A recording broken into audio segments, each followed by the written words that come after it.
ચાલો મિત્રો, એના પછી ધોરણ 9 વિજ્ઞાન ચેપ્ટર 9 બળ અને ગતિના નિયમો એનો ભાગ નંબર 2 જોવાનો છે. બરાબર છે.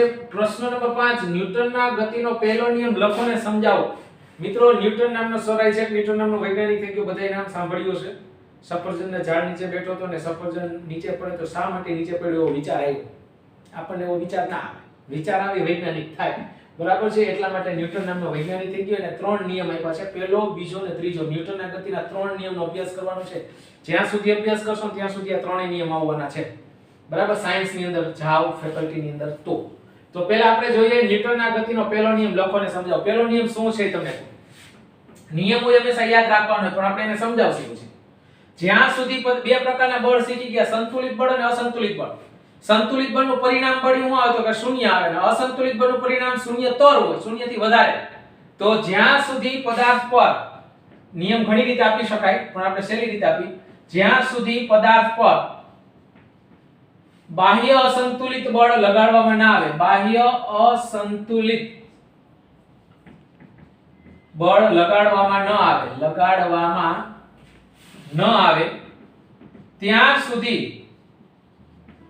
સ્થિર અવસ્થામાં રહેલ પદાર્થ, સ્થિર અવસ્થામાં રહેલો પદાર્થ સ્થિર અવસ્થામાં અને ગતિમાન અવસ્થામાં રહેલો પદાર્થ અને ગતિમાન અવસ્થામાં રહેલો પદાર્થ પોતાની અચળ વેગી ગતિ ચાલુ રાખે છે. કારણ કે અચળ વેગી ગતિ માટે બાહ્ય બળની નથી જરૂર પડતી, અચળ વેગી ગતિ ચાલુ રાખે છે. જેને ન્યૂટનના ગતિનો પહેલો નિયમ કહે છે, મિત્રો પહેલો નિયમ, જ્યાં સુધી પદાર્થ ઉપર અસંતુલિત બળ નહીં લગાડો ત્યાં સુધી સ્થિર પદાર્થ સાથે સ્થિર રહેશે અને જે પદાર્થ ગતિ કરતો હોય છે પોતાની અચળ વેગી ગતિ ચાલુ રાખશે. બરાબર. એને કહેવાય ન્યૂટનના ગતિનો પહેલો નિયમ. સમજાવું, ઉદાહરણ આપીને સમજાવું.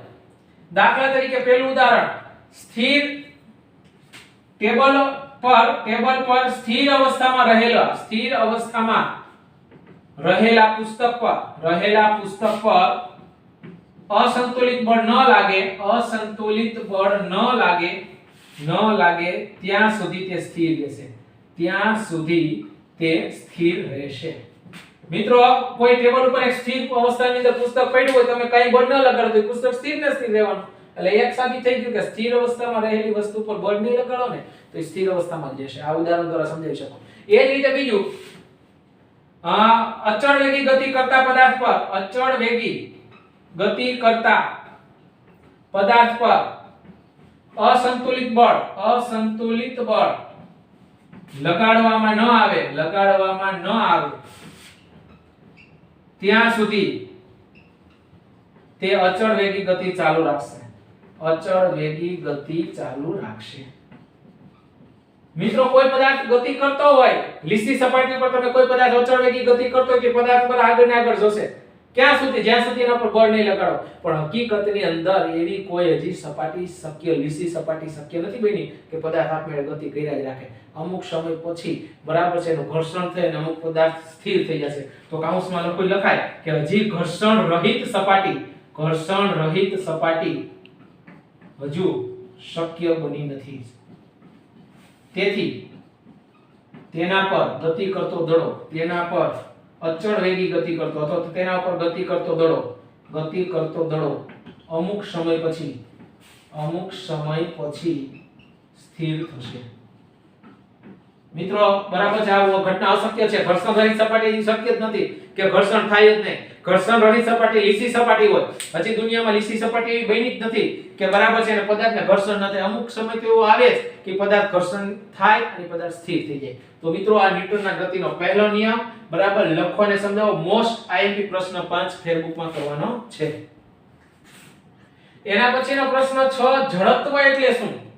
તેના પ્રકાર કેટલા છે, ક્યાં? મિત્રો, જડત્વ છે ને એ એક ન્યૂટનના ગતિનો પહેલો નિયમ જ છે.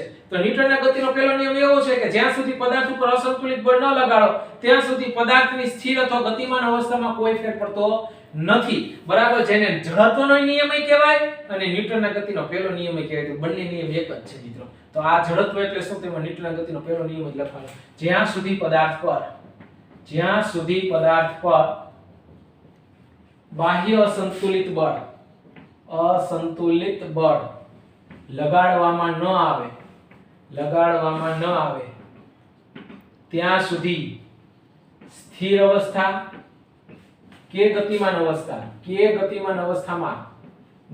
અવસ્થામાં કોઈ ફેર પડતો નથી, જેને જડત્વનો નિયમ કહે છે. તો આના પરથી મિત્રો કહી શકાય કે ન્યૂટનના ગતિનો નિયમ એ જડત્વનો નિયમ પણ છે. આના પરથી કહી શકાય કે જડત્વનો નિયમ એ ન્યૂટનના ગતિનો પહેલો નિયમ છે. તો મિત્રો ન્યૂટનના ગતિનો પહેલો નિયમ ને જડત્વનો નિયમ કહે છે. હાલ એના કેટલા પ્રકાર છે? તેના 3 પ્રકાર છે મિત્રો. જડત્વના નિયમના 3 પ્રકાર છે. પ્રશ્ન થઈ ગયો ક્યાં? તો કે પહેલો સ્થિર સ્થિતિનું જડત્વ, ગતિનું જડત્વ અને ગતિની દિશાનું જડત્વ. મિત્રો જડત્વના 3 પ્રકાર યાદ રાખવાના છે. સ્થિર સ્થિતિનું જડત્વ, ગતિનું જડત્વ અને ગતિની દિશાનું જડત્વ.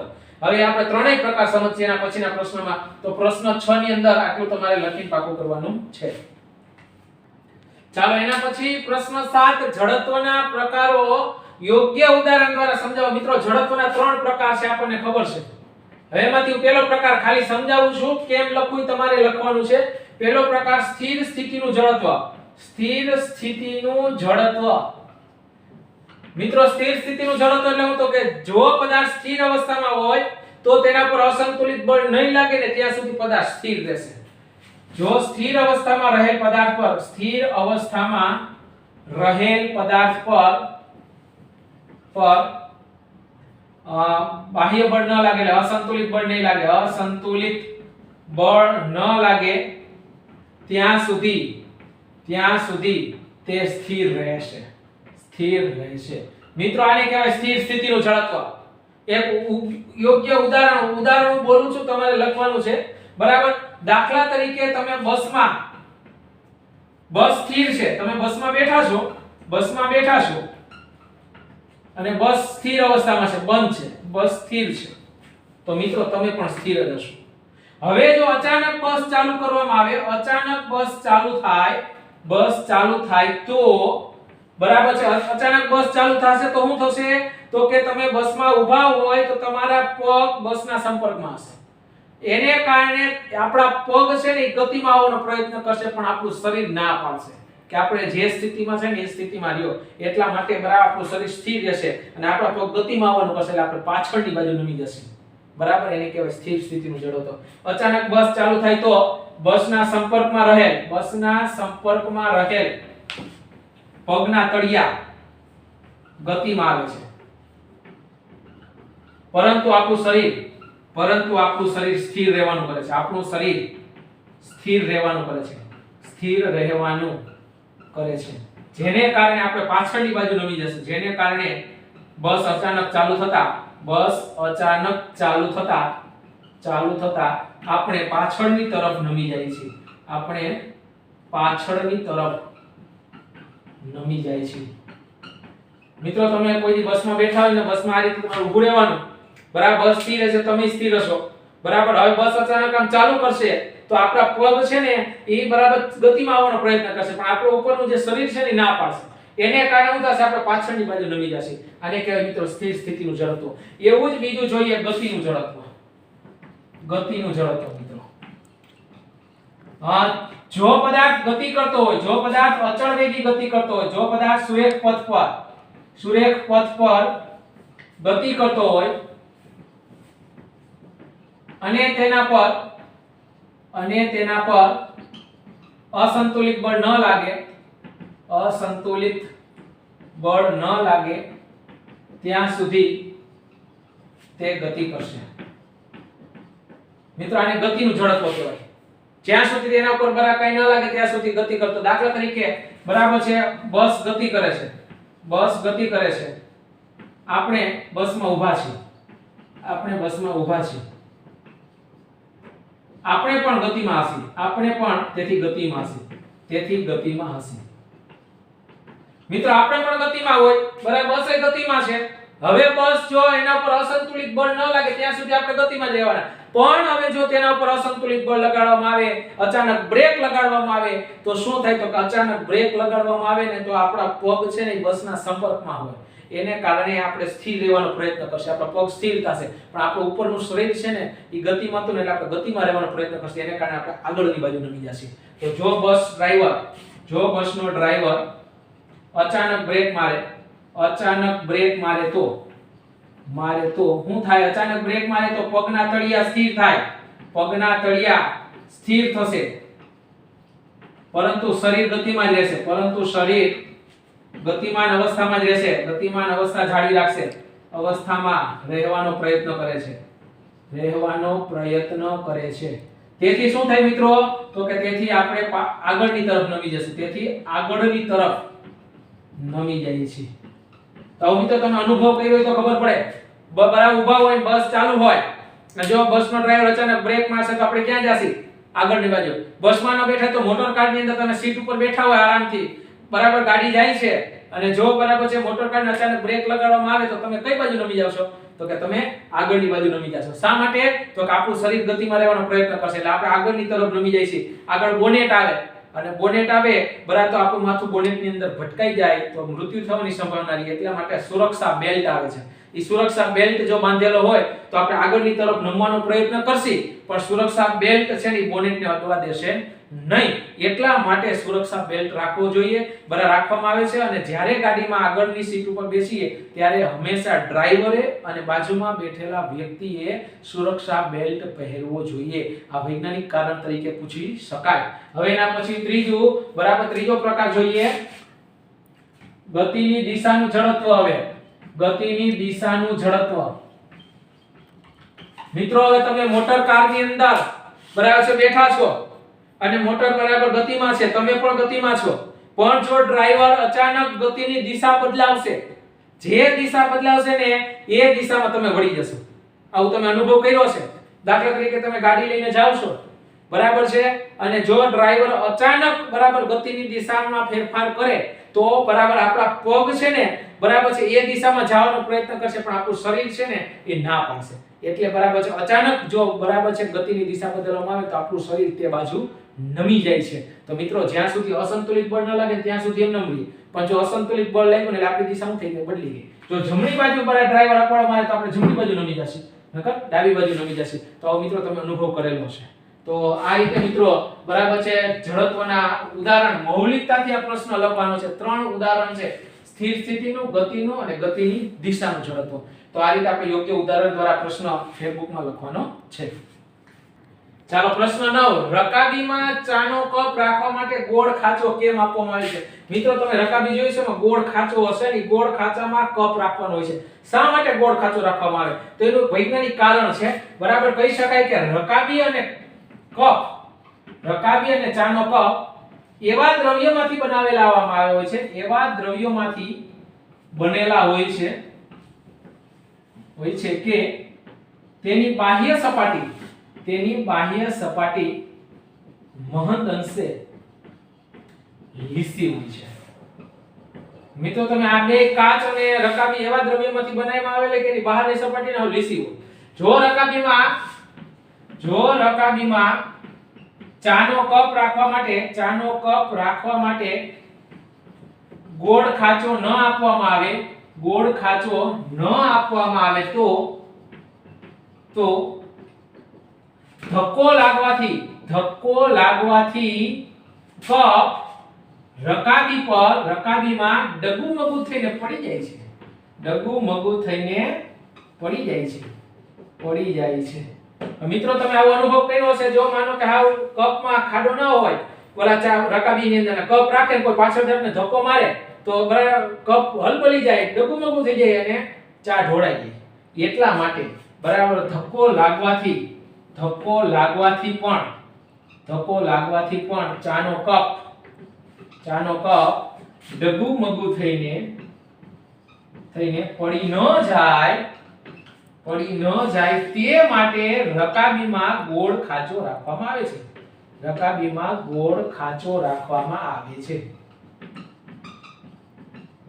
મિત્રો એનું કારણ એક જ છે, બરાબર છે. કોઈ પાછળથી ધક્કો મારે અથવા તો આપણે બરાબર ક્યાં હાલતા હોય ને પડી જાય, બરાબર છે, તો ચાનો કપ રકાબીમાં ઢોરાઈ ન જાય અથવા તો પડી ન જાય એટલા માટે ગોળ ખાંચો એવો રાખવામાં. પાછળથી કોઈ પણ આપણે સેજ ધક્કો મારે તો બરાબર રકાબીની અંદર ચાનો કપ એમનો રહી શકે. તો મિત્રો વૈજ્ઞાનિક કારણ છે, મોસ્ટ આઈએમપી કારણ કહી શકાય. ચાલો એના પછી પ્રશ્ન 10, પદાર્થનું જડત્વ એટલે શું? દળ અને જડત્વ વચ્ચેનો સંબંધ સ્પષ્ટ કરો. મિત્રો જડત્વ આપણે જોઈ ગયા. કોઈ પણ પદાર્થ હોય ને એની બરાબર છે ગતિમાન અવસ્થામાં ઈ ફેરફાર કરવાનો વિરોધ કરશે. કોઈ પણ પદાર્થ પોતાની અવસ્થામાં ફેરફાર કરવાનો વિરોધ કરશે. જો સ્થિર પદાર્થ હશે તો સ્થિર રહેશે, ગતિમાન પદાર્થ હશે તો પોતાની ગતિ ચાલુ રાખશે, જેને જડત્વ કહેવામાં આવે છે. કોઈ પણ પદાર્થ પોતાની અવસ્થામાં ફેરફારનો વિરોધ કરે છે. મિત્રો બરાબર છે, જો કેવો વિરોધ? તો કે સ્થિર હશે એ સ્થિર રહેશે, સ્થિર પદાર્થ સ્થિર રહેવાનો, અને ગતિમાન પદાર્થ પોતાની ગતિ ચાલુ રાખે છે. આ ગુણધર્મને જડત્વનો ગુણધર્મ કહેવાય.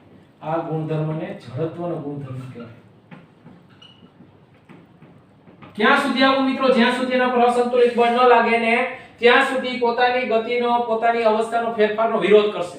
સ્થિર હશે તો સ્થિર રહે, ગતિમાં હશે તો પોતાની ગતિ ચાલુ રાખશે. તો મિત્રો ન્યૂટનના ગતિનો પહેલો નિયમ એ જડત્વનો નિયમ છે. એ વ્યાખ્યા લખો તોય ચાલે.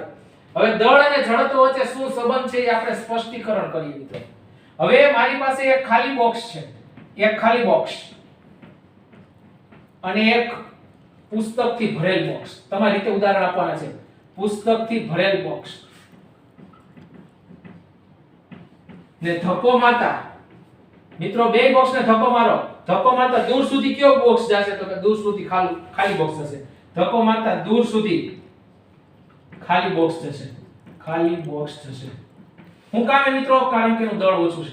જેનું દળ ઓછું છે એટલે ખાલી બોક્સને ધક્કો મારો ને ભરેલા બોક્સને ધક્કો મારો, કયું બોક્સ દૂર સુધી જાય? તો કે ખાલી બોક્સ.